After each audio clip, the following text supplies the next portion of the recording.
Welcome to a video lecture on the rise of modern Japan, the end of isolationism.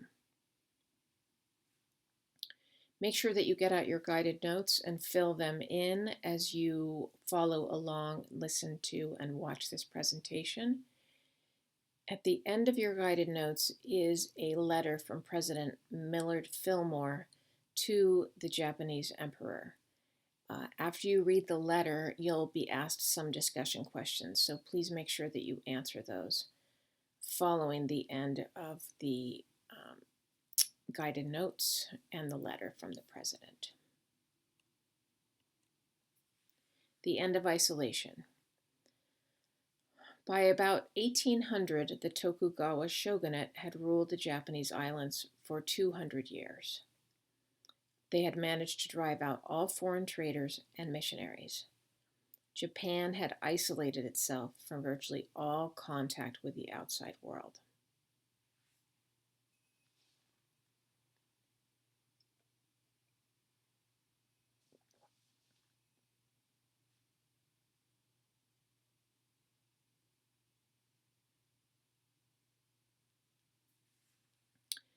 The Western powers, however, believed the trade with all countries would benefit all nations. The U.S. was the first successful country to end the isolationism of Japan.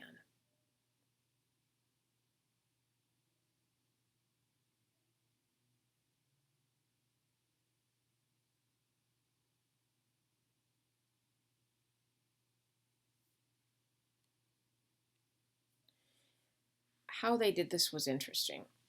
In 1853, Commodore Matthew Perry arrived in Edo Bay, which became Tokyo Bay, and Commodore Perry brought a letter from President Millard Fillmore with him, which you will read at the end of this lecture.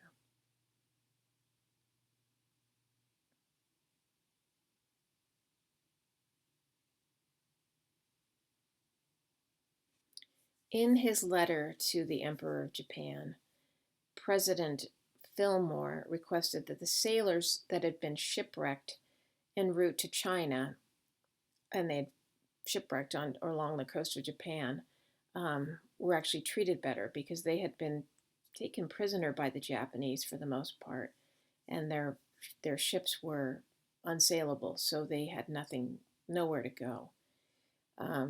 President Fillmore also asked the Emperor of Japan for an opening of relations between the U.S. and Japan.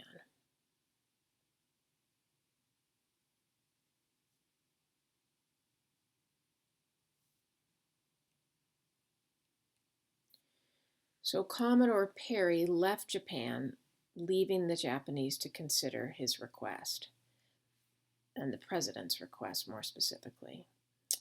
Commodore Perry then waited 6 months and returned with several American warships to learn the decision of the Japanese. This presence of these warships made the Japanese a little nervous.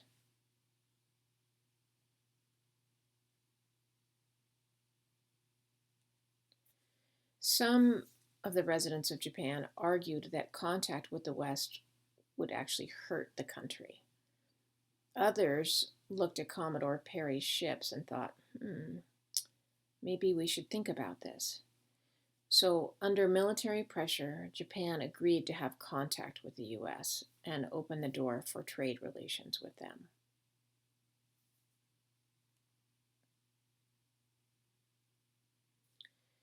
So this treaty came out of that meeting, and it was called the Treaty of Kanagawa. And in it, the Japanese agreed to return these shipwrecked American soldiers who had basically been held hostage in Japan. And it also agreed to open 2 ports to the Americans, as well as the establishment of a U.S. consulate, which is like an embassy, so that Americans would have a presence in Japan constantly.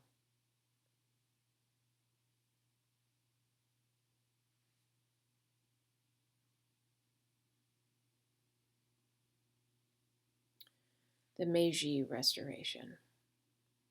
The decision to open Japan to the U.S. was highly unpopular in some areas. Resistance was strongest within the samurai class. Others soon realized that Japan must change in order to survive.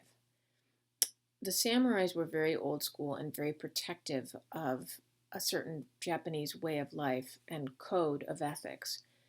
And they felt threatened by foreigners coming in and challenging that and imbuing their Western ways on the Japanese.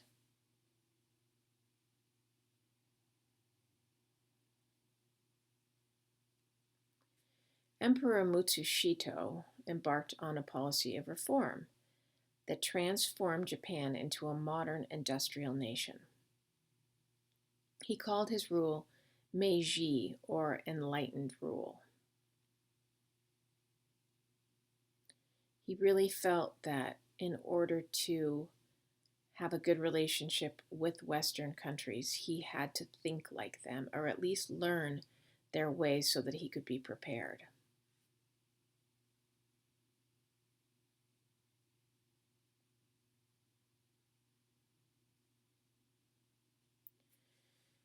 The Japanese capital was moved from Kyoto to Edo in Tokyo, and a new legislative assembly was created.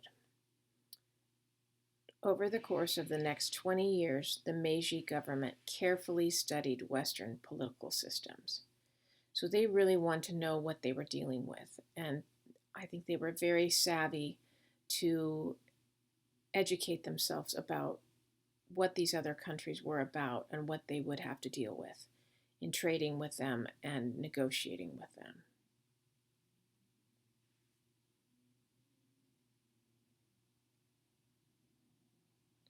Japan adopted their own constitution in 1889, modeling it after that of Imperial Germany. Interesting choice. The emperor, in theory, ruled Japan, but actual political power lied with the prime minister and ministers.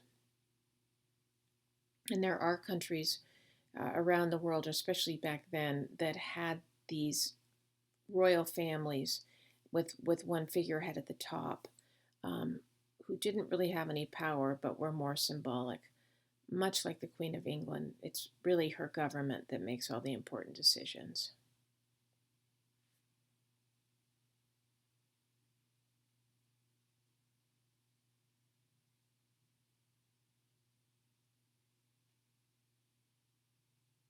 There's Commodore Perry.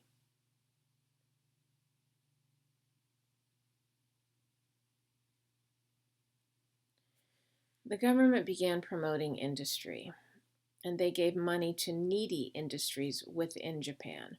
They also provided training, foreign advisors, and improved their methods of transportation and communication. Again, their goal was to be able to compete with the West. They were such a small country, and they had to really be on their A game in order to not be swallowed up by these other countries. And, they worried about being colonized, understandably.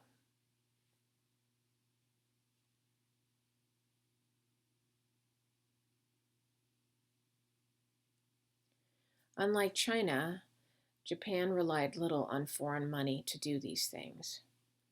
By 1900, Japan's industrial sector had grown. Besides tea and silk, there were other key industries, including weapons, shipbuilding, and the production of sake. Sake is a very potent wine, Japanese wine, that's served warm.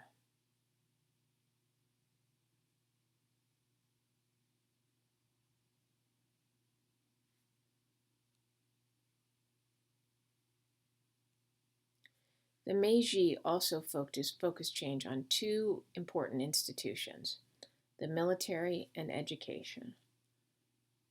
They understood that they had to, in order to compete, they had to be able to defend themselves. So they really studied military political systems and how they operated and what were the most modern techniques so they could be on the same level with these new countries they were trading with. They also understood that education for everyone in Japan was really an important um, move that they needed to make. The leaders knew that Japan would need this modern military to compete with the West, so their motto became "Strengthen the Army."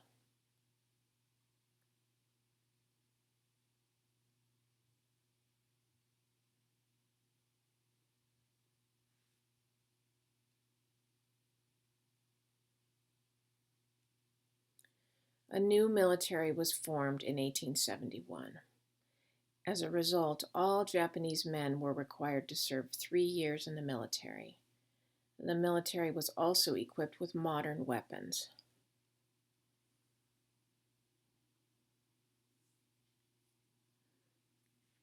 Again, unlike China, Japan knew that they had to really be aware and able and capable of defending themselves and potentially invading other countries.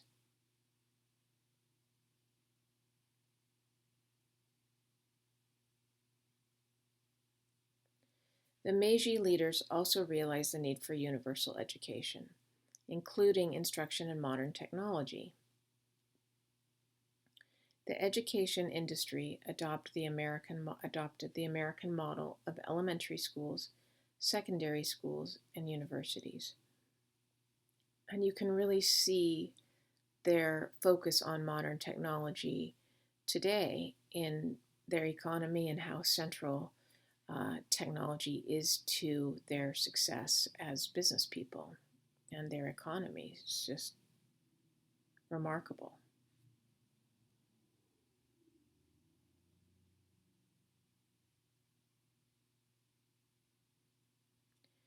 Women were allowed to seek an education, and if you'll recall, Japan had promoted equality between men and women for centuries before that.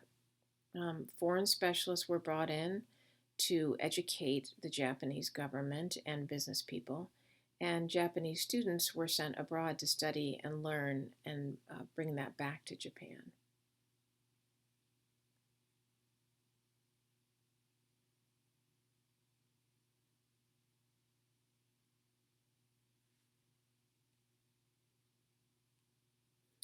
Much of Japan's education was based on the Western system, but a great deal of emphasis was still placed on the virtues of loyalty to the family and the community.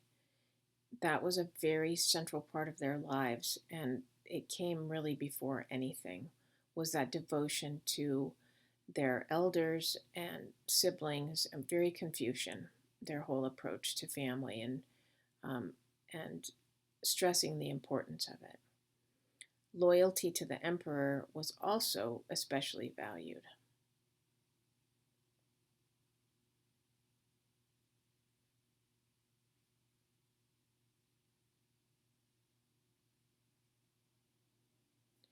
Western fashions became the rage in elite circles of Japanese society. The game of baseball was imported from the United States. Japan has a lot of really strong baseball teams, professional baseball teams, and many Japanese players also come and play in the major leagues here in the US today. But as you can see, those Japanese women are wearing very Western traditional dresses and bonnets.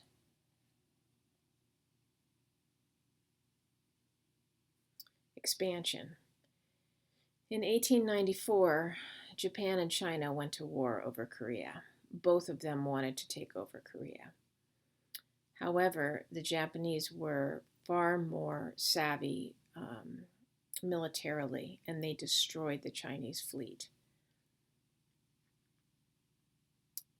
When the war ended, the treaty that came out of it, the Chinese recognized the independence of Korea and left them alone.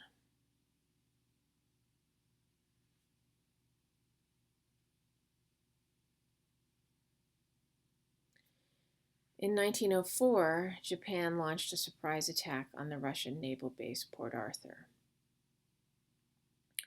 So Japan was really testing the waters to see just how effective their military was with all the training and education they had put into it, to see how they could hold their own against another big country.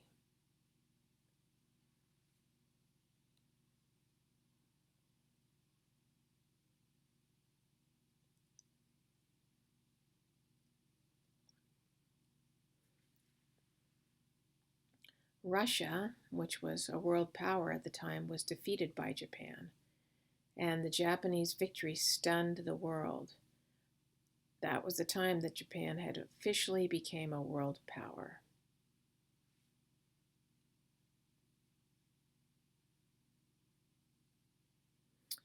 So U.S. relations with Japan changed during this time.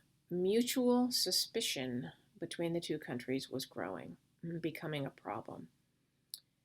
The Japanese really resented U.S. efforts to restrict immigration into the United States.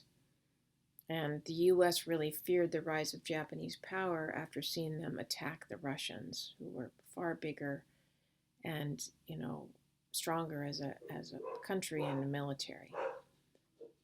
This suspicion between the two countries would lead to conflict in the future, which we will get to soon. Thank you for listening. Make sure that you fill out your guided notes and answer the discussion questions on the letter that follows it from President Fillmore. Thank you.